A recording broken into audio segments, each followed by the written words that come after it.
So, first things first, guys. How are you? Pretty good. We just came from San Francisco last weekend and New York, little USA trip, and we came back this Tuesday, and now we're here for ADE. Always very exciting to be here, so yeah, can't wait.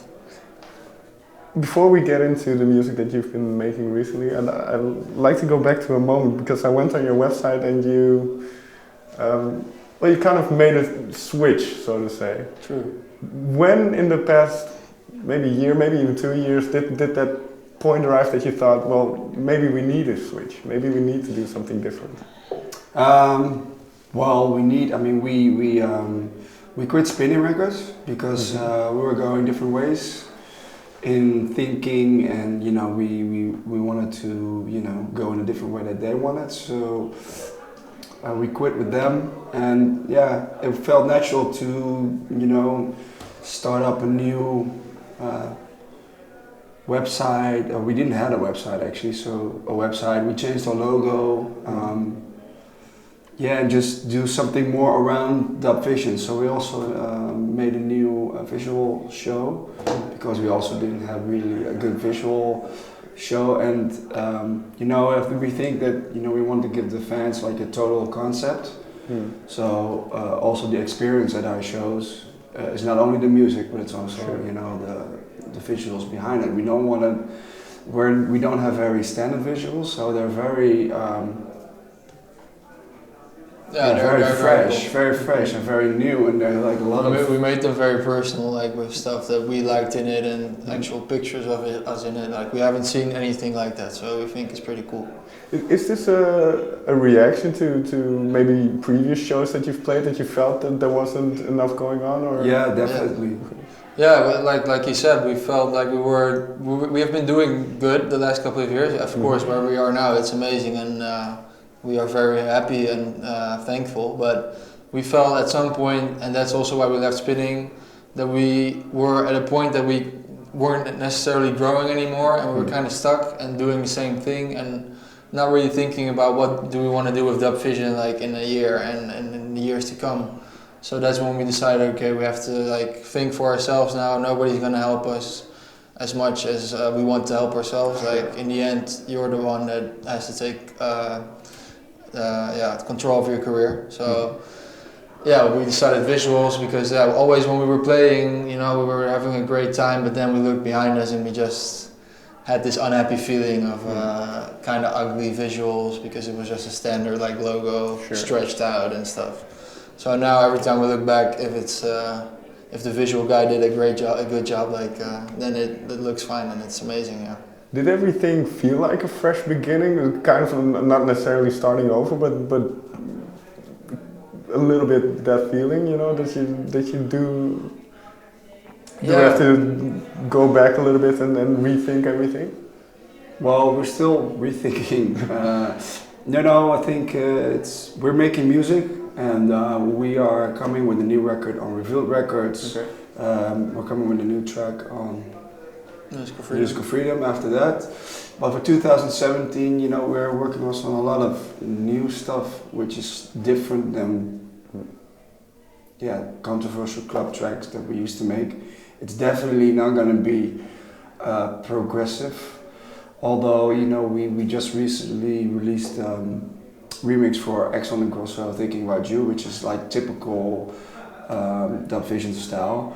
But we always want to have melodies, and but we have to, just like fashion, it's going in waves, and if you don't have to follow exactly and do exactly what's popular at that moment, but you have to adjust your sound a little bit to what the people want, because we still want to be playing everywhere and we want to reach more fans than we already did, and new fans.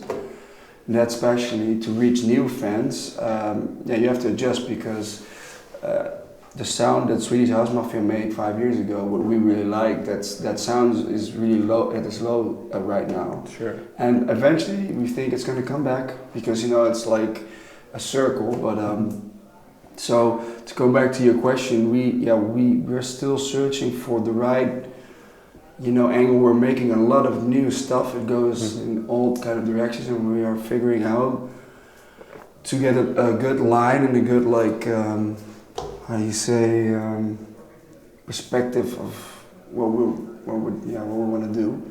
But we're not finished with that. Okay. So we're working on that for 2017. And it's part of this. Well, like you said, you had a certain sound, and then maybe part of it also is that you want to evolve as musicians. Because you kind of get stuck maybe in your comfort zone. So was it important to break out of that and to see what you can do and see? Yeah, also, and we want to. We want to reach, as I said, we want to reach new fans and bigger fans, and we have a lot of dedicated fans, and we love them, and they like progressive house that we used to do, but they also like melodies, and we like also melodies. Only we don't want to get stuck, as you said, in the progressive, little corner, because we know we're good at it, but we did it so many times, and we want to just, make new stuff where we're going to get excited about, Yeah, I think it's not so much about the fans that we're going to reach, it's about ourselves in the first place. We want to make what we like, and what we've made the last couple of years, we love it, and we still love it. But at some point as an artist, you don't want to be making the same music for the next 10 years. So what we're making now is not, you can still hear it's DubVision, obviously, because we made it. So I think the most important thing is that we want to challenge ourselves, because if we're gonna stay making the same music for the next couple of years, we're not gonna be challenged, and then the records are gonna go down. It's gonna be less good as the last record we made before, which was awesome, and then you're gonna make the same kind of record but a little bit less. So that's what we're really working on right now. And with Spinning, we were in a great position and we had a great couple of years. But not to say that Spinning forced us to do anything, but we were kind of stuck in making the same music, and now that we're free, so to say, we can make whatever we want, and that's what we wanted always to achieve. What do you notice then about the music that you're producing now?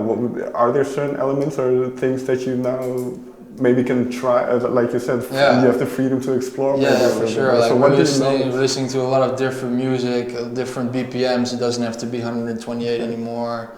I think that's the biggest, I think we never made a record out of a range from 127 to 130.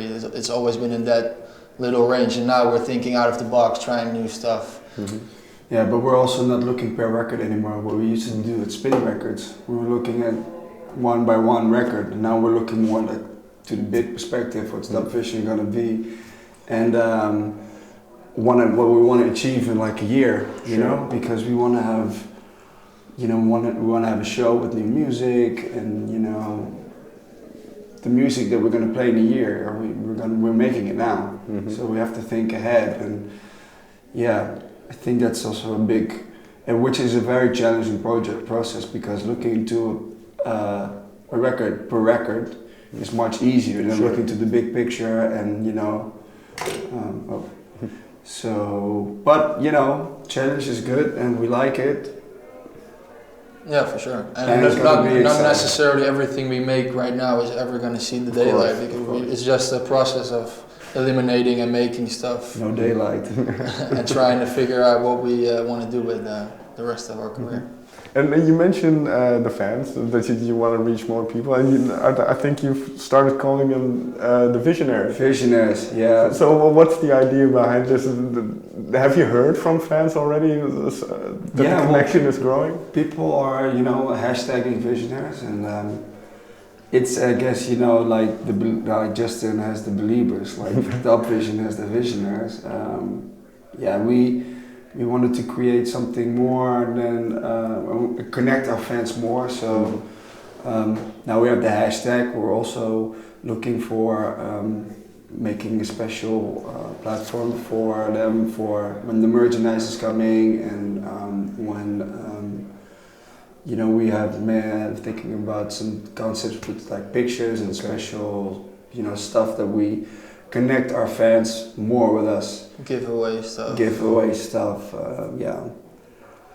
But we just wanted to set that up, and it's not there yet, but the term Visionaires for us means the people that support us and have been supporting us throughout the years, and hopefully keep supporting us in the new direction we're going.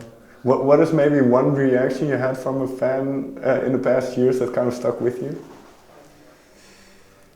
Yeah, I think we had a lot of reactions from people that like had difficult times and then listened to our music and got inspired or helped them through the day. I don't remember a particular. The crying girl in Tokyo. Yeah, that was crazy. Before our show, she didn't have a pen to sign her flag. So, but she was already crying. She was not crying about that. But she was already crying because she met us, and then I came up with the idea to use her eyeliner or something. I don't know. And I signed it on the flag, and she was so happy, and she cried even more. So that was really special. Finally, then again, this ties into that. What does it say about your music? Because well, you started kind of making it in your bedroom, and now you're, like you say, in Tokyo, and people want an autograph or whatever. What does that say about what you're doing? I'd say that we're doing a good job. I would say no. I think it's really special. Personally, I was an architect before this, and it was never my dream to have fans or to reach people with music or whatever. But now that I've experienced this feeling, I think it's the best feeling in the world. And I never want to do something else. I always want to be doing this, and that's why I feel like reaching new and more people, because to get more reactions like this gets us also inspired and gets us also triggered for new ideas. So I think 2017 is going to be a huge year. Okay. Thank you very much for your time. Thank you for having us. Thank you. They said.